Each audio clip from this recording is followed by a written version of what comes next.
नमस्कार। देश की राजधानी दिल्ली में सियासत जोरों पर है। राजनीतिक हलकों में हलचल तेज है, साथ ही सवालों की कतारें भी लंबी है।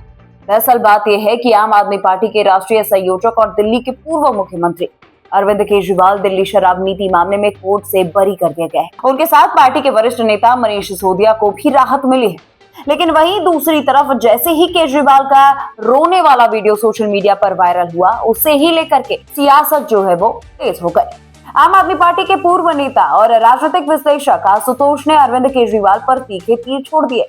उन्होंने सोशल मीडिया प्लेटफॉर्म एक्स पर एक पोस्ट में लिखा कि केजरीवाल को नाटकबाजी से बचना चाहिए, असली मुद्दे पर ध्यान देना चाहिए, उन्हें राहुल गांधी से सीखना चाहिए। शराब घोटाले से बरी होने के बाद अरविंद केजरीवाल भावुक होकर के फूट फूट कर रोने लगे थे, जिसके बाद मनीष सिसोदिया ने उन्हें गले लगा करके चुप करवाया था।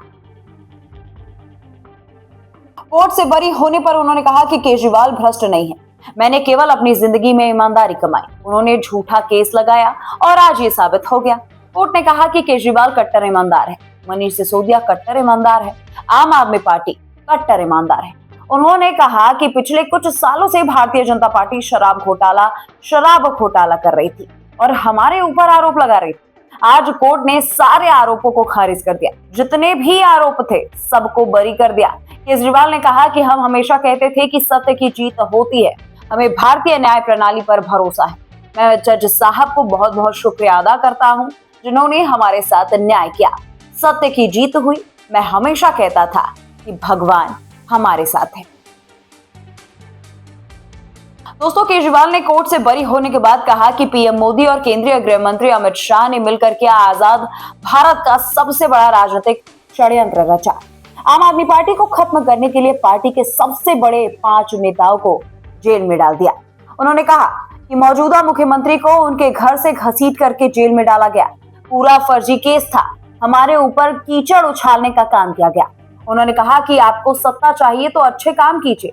देश के सामने इतनी बड़ी बड़ी समस्या है, महंगाई है, बेरोजगारी है, पूरे देश में सड़कें टूट पड़ी हैं, चारों तरफ प्रदूषण ही प्रदूषण है। उन समस्याओं का समाधान करके सत्ता में आइए। केजरीवाल और आम आदमी पार्टी पर झूठे केस क्यों करते हैं? अरविंद केजरीवाल की पत्नी सुनीता केजरीवाल ने भी उनके बरी होने पर प्रतिक्रिया दी है। उन्होंने भी दोस्तों सोशल मीडिया प्लेटफॉर्म एक्स पर एक पोस्ट में कहा कि इस संसार में कोई कितना भी शक्तिशाली हो जाए, शिव शक्ति से ऊपर नहीं हो सकता। सच की हमेशा से जीत होती है। लेकिन दर्शकों, जो बात सोचने को मजबूर कर रही है वो ये है कि क्या ये फैसला आम आदमी पार्टी के लिए नई राजनीतिक ऊर्जा बनेगा? अगले चुनाव में पार्टी की धूमिल साख को दोबारा बनाने का काम करेगा? और सबसे बड़ा सवाल, अगर केस कुछ भी नहीं था तो इतना हल्ला किस बात का हुआ? सवाल सत्ता पक्ष से भी है कि सारे तंत्र जब आपके थे तो सबूत क्यों नहीं मिल पाए? क्या ये सब कुछ केवल और केवल राजनीतिक दुश्मनी निकालने के लिए किया गया? ये कुछ सवाल हैं जो उठ रहे हैं। आपके मन में क्या सवाल उठ रहा है? कमेंट सेक्शन में जरूर लिखिएगा। तब तक के लिए मिलूंगी मैं आपसे अगली वीडियो में। मैं हूं गरिमा, मुझे दीजिए इजाजत। नमस्कार।